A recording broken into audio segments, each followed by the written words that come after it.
जगह चिन्हांकित नहीं किया गया है। जमीन देख रहे हैं नया रायपुर के ग्राम नकटी। देखिए, ये सब सलाह आपको देनी चाहिए थी पहले।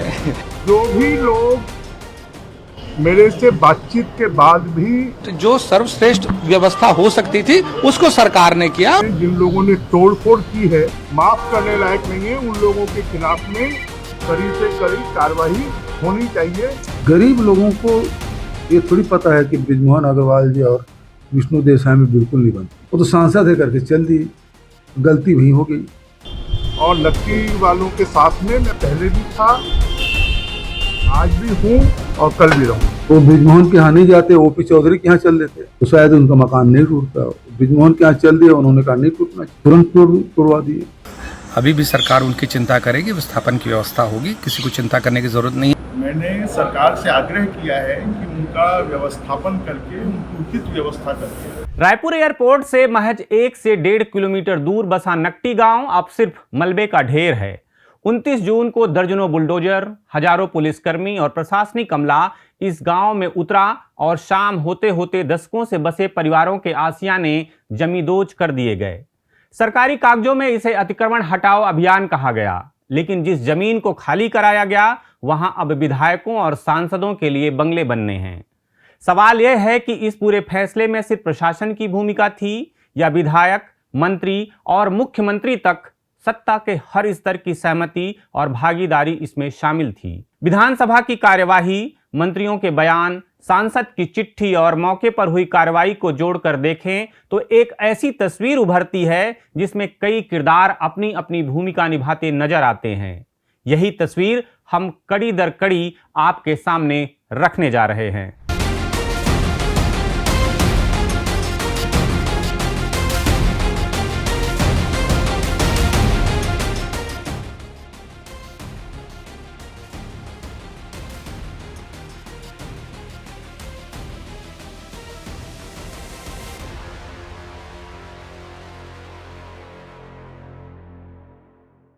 खबरों की खबर में आपका स्वागत है। मैं प्रफुल्ल ठाकुर हूं और आप देख रहे हैं सीजी खबर। नकटी गांव को उजाड़कर वहां विधायक कॉलोनी बनाने के इस पूरे खेल को 21 मार्च 2025 से समझना शुरू करते हैं, जब विधानसभा में विधायक धर्मजीत सिंह ने राजस्व मंत्री टंकराम वर्मा से पूछा कि क्या विभाग के पास रायपुर में विधायकों, सांसदों को जमीन देने का कोई प्रस्ताव है? यदि है तो क्या आपने दे दिया, और नहीं दिया है तो क्या देंगे और कब तक देंगे? इसका जवाब देने के लिए मंत्री टंकराम वर्मा खड़े हुए और उन्होंने कहा कि माननीय विधायकों और सांसदों के लिए अभी जगह चिन्हांकित नहीं किया गया है, जमीन देख रहे हैं। इसे एक बार फिर से सुनिए। माननीय विधायक और सांसदों के लिए अभी जगह चिन्हांकित नहीं किया गया है, जमीन देख रहे हैं। तभी बाजू में बैठे वित्त मंत्री ओपी चौधरी उन्हें कुछ बताते हैं। वे यही बताते हैं कि नकटी में जमीन का चिन्हांकन किया गया है, जिसके बाद राजस्व मंत्री टंकराम वर्मा जिस पर कह चुके थे कि जगह चिन्हांकित नहीं किया गया है, वे कहते हैं कि नवा रायपुर के नकटी में जमीन का चिन्हांकन किया गया है। राजस्व मंत्री टंकराम वर्मा को नहीं पता था कि जमीन का चिन्हांकन कर लिया गया है, लेकिन वित्त मंत्री ओपी चौधरी को यह बात पता थी। विधानसभा की इस कार्यवाही को आप भी गौर से देखिए और सुनिए। सर, ये भूमि आवंटन का मामला है, तो मैं आपके माध्यम से माननीय मंत्री जी से ये पूछना चाहता हूँ कि क्या आपके विभाग में रायपुर में विधायकों और सांसदों को भी जमीन देने के लिए कोई प्रस्ताव आपके पास है? यदि है तो क्या आपने दे दिया? अगर नहीं दिया है तो क्या आप उनको देंगे, और देंगे तो कब तक देंगे? नए विधायक जो अभी जीत के आए हैं और सांसदों को।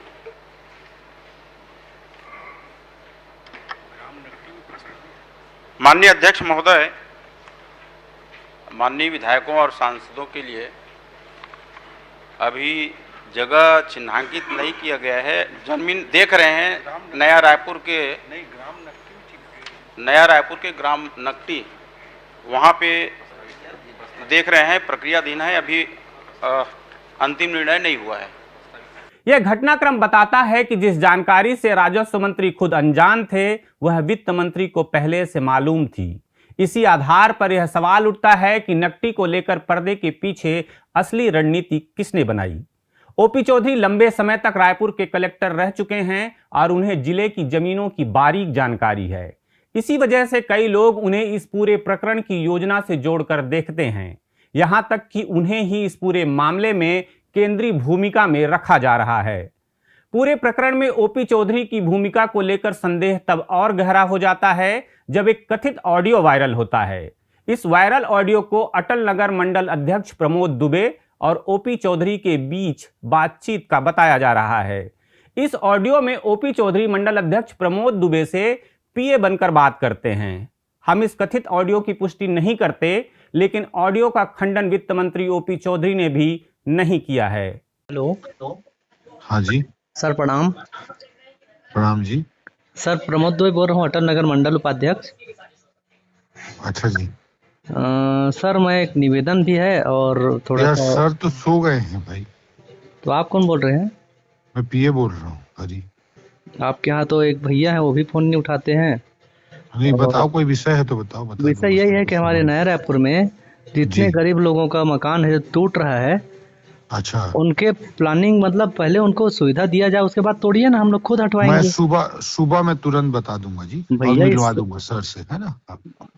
अगर यह ऑडियो सचमुच में वित्त मंत्री ओपी चौधरी का है तो यह कितनी भयानक बात है कि एक मंत्री अपनी ही पार्टी के मंडल अध्यक्ष से पीए बनकर बात कर रहा है और उसे गुमराह कर रहा है। मंत्री, नेता, अफसर इस तरह की अगर एक्टिंग करने लगेंगे तो एक्टर लोगों का क्या होगा, और भाजपा कार्यकर्ता की तो छोड़ ही दीजिए, जनता के भरोसे का क्या होगा। चलिए, जब एक्टर और एक्टिंग की बात हो ही रही है तो एक्टर से नेता बने और नकटी गांव जो धरसींवा विधानसभा में आता है उसके विधायक अनुज शर्मा की भूमिका पर भी बात कर लेते हैं। 21 मार्च 2025 की तारीख तक नकटी गांव की जमीन विधायक और सांसदों को बांटने की तैयारी हो चुकी थी। यह बात विधानसभा में विधायक धर्मजीत सिंह के पूछे सवाल और मंत्री टंकराम वर्मा के जवाब से साबित होती है। पिछले साल यानी 2025 में भी इसी समय गांव को तोड़ने की पूरी तैयारी कर ली गई थी, लेकिन भारी जनविरोध के बाद सरकार को पैर पीछे खींचने पड़े थे। नकटी विधायक अनुज शर्मा का क्षेत्र है, जिस गांव में उन्होंने हाथ जोड़कर लोगों के पैर पकड़कर वोट मांगे और लोगों ने भरपूर समर्थन देकर उन्हें विधायक भी बनाया। लेकिन पिछले विरोध के दौरान भी अनुज शर्मा एक भी दिन गांव वालों के साथ खड़े नहीं हुए और इस बार भी। ग्रामीणों के अनुसार विधायक बनने के बाद अनुज शर्मा नकटी के भाटापारा में एक भी कार्यक्रम में शामिल नहीं हुए। ग्रामीणों के बार बार बुलाने के बावजूद कार्रवाई के एक दिन पहले यानी 28 जून को अनुज शर्मा ने वीडियो संदेश जारी कर ग्रामीणों को भरोसा दिलाया था कि किसी के साथ अन्याय नहीं होगा और सरकार विस्थापन की व्यवस्था करेगी। हालांकि यह बेहद गौर करने वाली बात है कि उन्होंने कभी नहीं कहा कि घर नहीं टूटेंगे, बल्कि विस्थापन की ही बात दोहराते रहे। नकटी में जो सरकारी ज़मीन पे अवैध अतिक्रमण हटाने की बात चल रही है, उस पर मैंने पहले भी कहा था किसी ज़रूरतमंद के साथ अन्याय नहीं होगा। अभी भी सरकार उनकी चिंता करेगी, विस्थापन की व्यवस्था होगी, किसी को चिंता करने की ज़रूरत नहीं है। पूर्व में भी मेरी सरपंच से चर्चा हुई थी, वहाँ के प्रमुख लोगों से चर्चा हुई थी। मैंने तब भी कहा था, पहले दिन भी कहा था और आज भी कह रहा हूँ कि विस्थापितों की चिंता की जाएगी। आप लोगों को उसके लिए चिंतित होने की ज़रूरत नहीं। कार्रवाई के बाद जब मीडिया ने सवाल किया तो उन्होंने नकटी में विधायक कॉलोनी बनाने की योजना को कांग्रेस का बताकर झूठ परोसने की भी कोशिश की। वहीं कुछ और पत्रकारों द्वारा पूछे गए एक सवाल कि क्या ग्रामीणों को वहीं घर बनाकर विस्थापित नहीं किया जा सकता था, इस पर अनुज शर्मा ने चिढ़ते हुए कहा कि यह सलाह आपको पहले देना चाहिए था। इतना ही नहीं, उन्होंने कहा कि जो उत्कृष्ट और सर्वश्रेष्ठ व्यवस्था हो सकती थी वह सरकार ने किया है और सरकार जो भी फैसले करती है वह सोच समझ कर करती है। 35 एकड़ जमीन है सर, क्या ये संभव नहीं था कि उसी गांव में उसी तरह के ईओडब्ल्यूज के जो क्लास के जो फ्लैट है वो बना के वहां उन्हें विस्थापित करते ताकि उनका गांव भी ना छूटता और आप लोगों की जमीन भी सुरक्षित रहती? देखिए, ये सब सलाह आपको देनी चाहिए थी पहले। मैं आपसे ये कहूँगा, हम लोगों ने दी है। जो उत्कृष्ट, जो सर्वश्रेष्ठ व्यवस्था हो सकती थी उसको सरकार ने किया और सरकार जो भी फैसले करती है सोच समझ के करती है। यानी नकटी को तोड़ने का फैसला सरकार का था और सरकार ने फैसला काफी सोच समझ कर लिया है।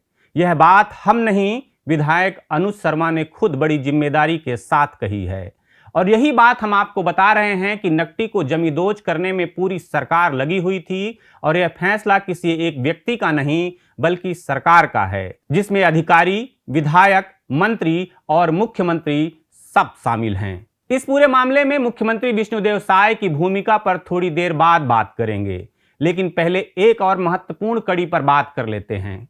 वह कड़ी है रायपुर कलेक्टर गौरव सिंह। इस पूरे मामले में कलेक्टर गौरव सिंह की भूमिका भी सवालों के घेरे में है। वे वित्त मंत्री ओपी चौधरी के बेहद करीबी माने जाते हैं। कुंभ मेले के दौरान ओपी चौधरी ने उन्हें स्नान के लिए सरकारी हेलीकॉप्टर तक उपलब्ध कराया था। इसी से दोनों की नजदीकी का अंदाजा लगाया जा सकता है। गौरव सिंह के कलेक्टर रहते हुए ही नकटी में लोगों को प्रधानमंत्री आवास, इंदिरा आवास के तहत पक्का मकान बनाने के लिए राशि जारी की गई। ग्रामीणों ने इस 1,20,000 रुपए की राशि में अपनी मेहनत की कमाई जोड़कर अपना आशियाना खड़ा किया। कलेक्टर की अनुमति से ही गांव में बिजली, स्मार्ट मीटर और नल जल योजना का पानी पहुंचा। लोगों के राशन कार्ड बने और आधार कार्ड भी। यानी जिस बस्ती को वर्षों तक सरकारी योजनाओं का लाभ मिलता रहा, उसे अचानक पूरी तरह अवैध घोषित कर दिया गया और 40 से 50 वर्षों से रह रहे 85 परिवारों के घरों को कुछ घंटों के भीतर जमींदोज कर दिया गया। एसडीएम नंद कुमार चौबे ने अपने फैसले में बताया कि जिस जगह पर नकटी के लोग रह रहे थे वह सम्मिलात चारागाह की जमीन है और ग्रामीण उस पर अवैध रूप से घर बनाकर रह रहे थे। वे अपने फैसले में यह बताना भूल गए कि वे घर खुद उनकी और कलेक्टर की अनुमति से बने हैं। इस पूरे प्रकरण में एसडीएम और कलेक्टर की भूमिका बेहद संदेहास्पद है। अब बात करते हैं इस मामले में मुख्यमंत्री विष्णुदेव साय की भूमिका की। आपको ऐसा लगेगा कि इस पूरे मामले में मुख्यमंत्री विष्णुदेव साय की आखिर क्या भूमिका होगी, लेकिन उनकी भूमिका का पता सांसद बृजमोहन अग्रवाल के उस पत्र से चलता है जो उन्होंने 7 जून 2025 को मुख्यमंत्री को लिखा था। पत्र में उन्होंने ग्राम पंचायत की आपत्ति का हवाला देते हुए यथास्थिति बनाए रखने का आग्रह किया था। पत्र में उन्होंने साफ साफ लिखा है कि विधायक कॉलोनी निर्माण के लिए ग्रामीणों की बेदखली कार्यवाही मानवीय दृष्टिकोण से उचित नहीं है। उक्त भूमि पर गांव के ग्रामीण जन ग्राम पंचायत की व्यवस्था के अनुरूप रहने के लिए आवास बनाकर रह रहे हैं। अनेक लोगों ने प्रधानमंत्री आवास योजना के तहत मकान का निर्माण भी किया है। वहीं ग्रामवासियों के लिए सामुदायिक भवन, आंगनवाड़ी केंद्र जैसे अनेक शासकीय योजनाओं के भवन भी वहां बने हुए हैं। उन्होंने लिखा कि चारागाह में निर्मित गरीब परिवार के आवास को हटाकर छत्तीसगढ़ हाउसिंग बोर्ड द्वारा वहां पर विधायक कॉलोनी निर्माण कराया जाना उचित नहीं है। गरीबों के आवास को छोड़कर शेष जमीन पर ही विधायक कॉलोनी निर्माण की अनुमति दी जानी चाहिए। उन्होंने विधायक कॉलोनी निर्माण पर रोक लगाने का आग्रह किया था। और मुख्यमंत्री को लिखी इस चिट्ठी के बाद आखिर क्या हुआ? साल भर तक चिट्ठी का कोई जवाब नहीं और फिर साल भर बाद 29 जून को गरीबों के आशियाने उजाड़ दिए गए। मुख्यमंत्री विष्णुदेव साय ने अपनी ही पार्टी के वरिष्ठ नेता और सांसद बृजमोहन अग्रवाल की चिट्ठी और उनके निवेदन को अस्वीकार करते हुए गरीबों के आशियाने को उजड़ने दिया। सत्ताधारी पार्टी के भीतर बृजमोहन अग्रवाल के राजनीतिक कद को लेकर पहले से चर्चाएं होती रही हैं, लेकिन नकटी प्रकरण में उनके राजनीतिक वजूद को कमतर करने की कोशिश के तौर पर देखा जा रहा है, क्योंकि नकटी प्रकरण में एक ही व्यक्ति पूरे समय ग्रामीणों के साथ खड़ा दिखाई दिया, वह थे बृजमोहन अग्रवाल, और वे अब भी नकटी के ग्रामीणों के साथ खड़े हैं। जो भी लोग मेरे से बातचीत के बाद भी और वहाँ पर रात के अंधेरे में जिन लोगों ने तोड़फोड़ की है वो माफ करने लायक नहीं है। उन लोगों के खिलाफ में कड़ी से कड़ी कार्रवाई होनी चाहिए। और साथ में जहाँ तक नकटी की बात है कि पिछले 3 सालों से लगातार मैं प्रयास कर रहा था कि उनकी समस्या का समाधान हो, और नकटी वालों के साथ में मैं पहले भी था, आज भी हूँ और कल भी रहूँ। अतिरिक्त तहसीलदार ने 25 जून को ग्रामीणों को नोटिस जारी कर 48 घंटे के अंदर कब्जा हटाने का अल्टीमेटम दिया, जिसके बाद ग्रामीण 27 जून को बृजमोहन अग्रवाल से मिलने पहुंचे। उन्होंने ग्रामीणों को भरोसा दिलाया कि बारिश के मौसम में उनके मकान नहीं टूटेंगे और कोई बीच का रास्ता निकाला जाएगा, लेकिन उसके एक दिन बाद ही पूरे गांव को बुलडोजर से ध्वस्त कर दिया गया। देखिए, लंबे समय से नकटी में ये सब ग्रामीण जो हैं काबिज हैं और सामान्यतः ग्रामीण क्षेत्रों में ऐसी कार्रवाई नहीं की जाती है, परंतु वहाँ पर सरकार की बड़ी योजना है और उस योजना के कारण उनको नोटिस दिया गया है मैंने सरकार से आग्रह किया है कि उनका व्यवस्थापन करके, उनकी उचित व्यवस्था करके और किसी को बेघर नहीं किया जाए। मैंने सरकारी अधिकारियों को भी और उनको भी ये समझाने की कोशिश की है। भाजपा के भीतर की इस गुटबाजी को पूर्व मुख्यमंत्री भूपेश बघेल के बयान से स्पष्ट रूप से समझा जा सकता है। उन्होंने कहा कि गरीब लोगों को थोड़ी पता था कि बृजमोहन अग्रवाल और विष्णुदेव साय में बिल्कुल नहीं बनती। वे सांसद हैं सोचकर चल दिए, गलती वही हो गई। बृजमोहन के यहाँ नहीं, ओपी चौधरी के यहाँ चल देते तो शायद उनका मकान नहीं टूटता। बृजमोहन के यहाँ चल दिए और उन्होंने कहा नहीं टूटेगा तो तुरंत तोड़वा दिए। इनकी गुटबाजी इतनी है कि वे गरीब का मकान उजाड़ने में भी संकोच नहीं कर रहे हैं। गरीब लोगों को ये थोड़ी पता है कि बृजमोहन अग्रवाल जी और विष्णुदेव साय में बिल्कुल नहीं बनती। वो तो सांसद है करके चल दी, गलती वही हो गई। वो बृजमोहन के यहाँ नहीं जाते, ओपी चौधरी के यहाँ चल देते तो शायद उनका मकान नहीं टूटता। बृजमोहन के यहाँ चल दिया, उन्होंने कहा नहीं टूटना चाहिए, तुरंत तोड़वा दिए। इनकी गुटबाजी इतनी है कि वो गरीब के मकान उजाड़ने तक के ये लोग संकोच नहीं कर रहे हैं। कांग्रेस ने इस मुद्दे पर आक्रामक रुख अपना रखा है। पार्टी के कई नेता कार्रवाई के अगले दिन ही गांव पहुंचे और ग्रामीणों को इंसाफ दिलाने का भरोसा दिलाया।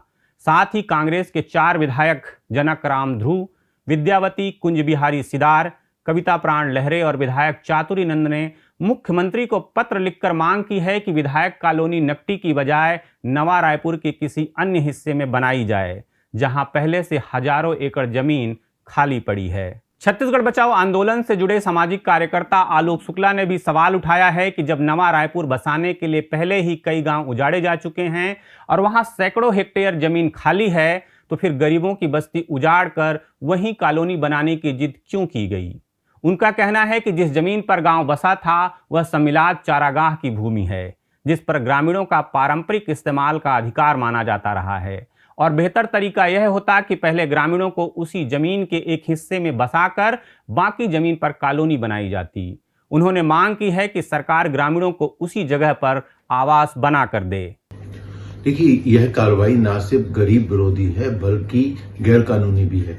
22 जुलाई का सुप्रीम कोर्ट का जस्टिस गवई का साफ आर्डर है कि कोई भी कार्रवाई यहां तक कि अतिक्रमण भी क्यों ना हो, उसको तोड़ने के पहले मिनिमम 15 दिन का नोटिस होना चाहिए। और यहाँ पे नकटी में जो कार्रवाई हुई है वो 24 घंटे के नोटिस पे हुई है। ऐसा कौन सा इमरजेंसी था कि आपने सुप्रीम कोर्ट के आदेश की भी अवहेलना की। दूसरा बड़ा सवाल है कि जो जमीन है वो सम्मिलात चारागाह की जमीन थी और उसका ये उद्देश्य होता था कि गांव के लोग मिलके चारागाह के उपयोग के लिए जमीन को छोड़ते थे, भविष्य की जरूरतों के लिए छोड़ते थे। और स्वाभाविक है, गांव की आबादी बढ़ती है तो लोग उसका उपयोग भी करते हैं, चाहे वो आबादी के लिए भी हो। तो ये जो जमीन है कोई शासकीय जमीन नहीं है, ये गांव की अपनी जमीन थी, कॉमन्स की जमीन है, कॉमन्स प्रॉपर्टी लैंड है। और उससे लोगों की बेदखली की कार्रवाई जो है वो बहुत ही गैरकानूनी कदम है। तीसरा जो बड़ा सवाल है कि जिस नई राजधानी के अंदर 27 गांव की 15 से 16 हजार हेक्टेयर जमीन अधिकृत करके रखे हैं, जिसमें हजारों हेक्टेयर जमीनें खाली पड़ी हैं, आप चाहते तो उसी राजधानी के अंदर बड़े होटल, रिसोर्ट, मॉल बना रहे हैं, तो क्या एक विधायक कॉलोनी नहीं बनाई जा सकती थी उन खाली जमीनों में? लेकिन आपने वहां चयन ना करके उस जगह पे चयन किया जहां पे 80 परिवार अपना जीवन बसर कर रहे थे। तो ये साफ तौर पे दिख रहा है कि इस प्रदेश के अंदर जो सत्ता चल रही है वो पूरी तरीके से गरीब किसान मजदूरी विरोधी सत्ता है। और ये यहाँ पे कॉलोनी बनाने का बहुत साफ उद्देश्य दिख रहा है कि कुछ जो निजी बिल्डर हैं, कुछ प्रभावशाली लोग हैं जिनको एयरपोर्ट के सामने जमीन देना है। और इसमें नाम विधायकों की जो बात आ रही है उसमें आप साफ तौर पे देखिए कि अधिकारियों को भी आवास दिए जाने हैं। तो एक पूरे तरीके से सुनियोजित तरीके से कार्रवाई को अंजाम दिया गया जो बहुत ही गैरकानूनी है, दुखद है। हम पूरे तरीके से इसका विरोध करते हैं। शासन के पास विकल्प था, यदि शासन चाहता तो उसी जगह पे लोगों को, यदि कोई विकल्प नहीं हो और अंतिम विकल्प यही है, तो उसी जगह पे लोगों को आप पुनर्वासित कर सकते थे कुछ एकड़ जमीन में और फिर आप ये कार्रवाई कर सकते थे। लेकिन बहुत ही दुखद, इस बारिश में ये कार्रवाई को करना बहुत ही ज्यादा दुखद है। नवा रायपुर को बसाने के लिए हजारों करोड़ रुपए खर्च कर आधुनिक सड़कें, सरकारी भवन और अन्य बुनियादी ढांचा तैयार किया गया है। इसके बावजूद आज भी वहां हजारों एकड़ सरकारी जमीन खाली पड़ी है। कई निजी और सरकारी संस्थानों को कौड़ियों के भाव जमीनें आवंटित की जा रही हैं। ऐसे में सबसे बड़ा सवाल यह है कि जब नवा रायपुर में पर्याप्त जमीन उपलब्ध है तो विधायकों और जनप्रतिनिधियों के लिए वहीं आवासीय भूखंड क्यों नहीं विकसित किए जा सकते। आखिर मुख्यमंत्री, मंत्री और अधिकांश शीर्ष अधिकारी कार्यालय भी वहीं संचालित हो रहे हैं। इसके विपरीत एयरपोर्ट के ठीक सामने स्थित जमीन को खाली कराने के लिए 85 गरीब परिवारों का आशियाना उजाड़ दिया गया। जिन लोगों ने वर्षों से वहां अपना घर बसाया था, उन्हें हटाने में प्रशासन ने तनिक भी संकोच नहीं किया। सवाल यह है कि जब विकल्प मौजूद थे तो गरीबों के घरों पर ही बुलडोजर चलाना जरूरी क्यों समझा गया। ये वही नेता हैं जिनका वेतन भत्ता हर साल बढ़ जाता है, वहीं दूसरी ओर बेरोजगारों को रोजगार देने के लिए इनके पास पैसे नहीं होते। इसी भाजपा ने और विधायक मंत्री बनने से पहले ओपी चौधरी ने युवाओं को हसीन सपने दिखाए थे, लेकिन मंत्री बनने के बाद युवाओं से बात करना तक जरूरी नहीं समझते। यहां तक कि अपने कार्यकर्ताओं से पीए बनकर बात करने की जरूरत पड़ जाती है। 29 जून को हुई कार्रवाई की तस्वीरें बेहद भावुक करने वाली थीं। बारिश के बीच परिवार अपना सामान सड़क किनारे रखते दिखे। बुजुर्ग और महिलाएं मलबे के पास बिलखती रहीं और बच्चे समझ नहीं पा रहे थे कि उनका घर कहां चला गया। मौके पर करीब 4000 पुलिसकर्मी, दर्जन भर से ज्यादा बुलडोजर और सैकड़ों कोटवार प्रहरी तैनात किए गए थे। प्रभावित परिवारों को नया रायपुर के सेक्टर 30 स्थित ESW फ्लैट में बसाने की बात कही गई, लेकिन कई ग्रामीणों ने इन छोटे फ्लैटों को लेने से इनकार कर दिया और गांव की खाली पड़ी जमीन पर ही तंबू लगाकर रहना शुरू कर दिए हैं। 1 जुलाई को प्रभावित परिवारों ने कलेक्ट्रेट का घेराव किया और वहां डटे रहे, लेकिन आरोप है कि कलेक्टर गौरव सिंह उनसे मिलने के बजाय बंद पड़े पिछले रास्ते की रेलिंग कटवाकर वहां से भाग निकले। अधिकारियों को 10 मिनट की देरी हुई घर पहुंचने के लिए, तो कलेक्टर ने आदेश दे दिया कि कलेक्टर परिसर की ग्रिल को कटवा दिया जाए और अपने अधिकारियों को घर भेज दिया जाए समय पे, ताकि वो देखिए कलेक्टर साहब की गाड़ी यहाँ पे जा रही है जो कि इसको कटवा दिया गया है ग्रिल को, और कलेक्टर अपने घर जाने के लिए यहाँ से निकलेंगे।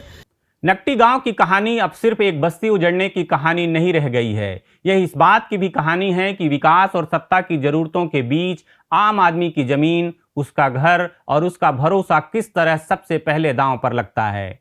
विधायक के अधूरे वादे, सांसद की अनसुनी चिट्ठी, कलेक्टर की चुप्पी और मुख्यमंत्री तक पहुंचे अनुरोध का नजरअंदाज होना, यह सारी कड़ियां जोड़कर देखें तो एक बात साफ होती है कि यह फैसला अकेले किसी एक अधिकारी या नेता का नहीं, बल्कि सत्ता के अलग अलग स्तरों की मौन या मुखर सहमति से आगे बढ़ा।